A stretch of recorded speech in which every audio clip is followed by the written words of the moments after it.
Thank you, Mr. Chairman. And I thank the members of the committee and the committee staff and all the folks involved in this process. And I'll thank in advance the witnesses, whatever their position on the bills. Senate Bill 31 has to do with a very difficult situation where a pregnancy is risking the mother's life. These are always hard situations, and Texas law has always recognized, every pro-life law Texas has passed has recognized that when the life of the mother is in danger, that is an exception. That's been the case for a long time. Our current medical emergency exception was codified in 2011. Senate Bill 15, Senator Perry, you'll remember that one. You just got here. You and I were over in the House at that time.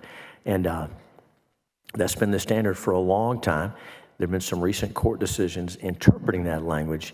And so we know from the numbers that since Roe versus Wade was overturned and since the heartbeat law, we know that of 135 cases in Texas, difficult situations where a mom is experiencing a difficult pregnancy, she's in danger, and in those cases, the doctor has, has followed the law and treated that mom and recognized that exception to our pro-life laws.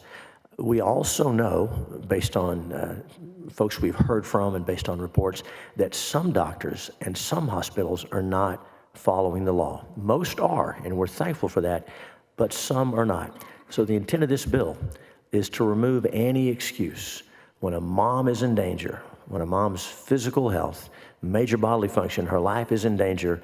That's always been an exception we have recognized.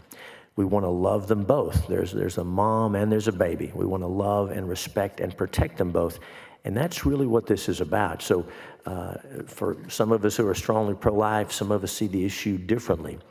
But when we're talking about the mom and her life, her condition, that's something most of us agree on. So the intent of this bill is to remove any excuse from a doctor or a hospital treating a mom, for example, with an ectopic pregnancy, or a mom who's suffered a miscarriage, or situations like that, to remove any question, any hesitation.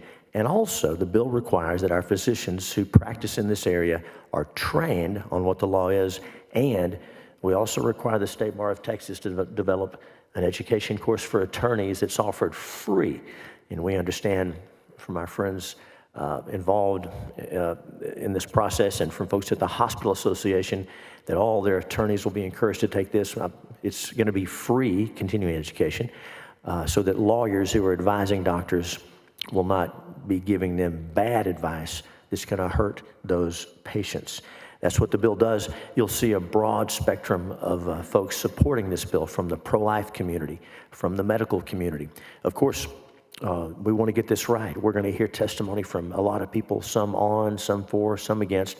This is a process, but this reflects something that most or all of us can agree on, that when the mother is in danger, that's an exception that Texas has always recognized, and most folks agree on that. So that's what the bill does, and I'm happy to yield for questions.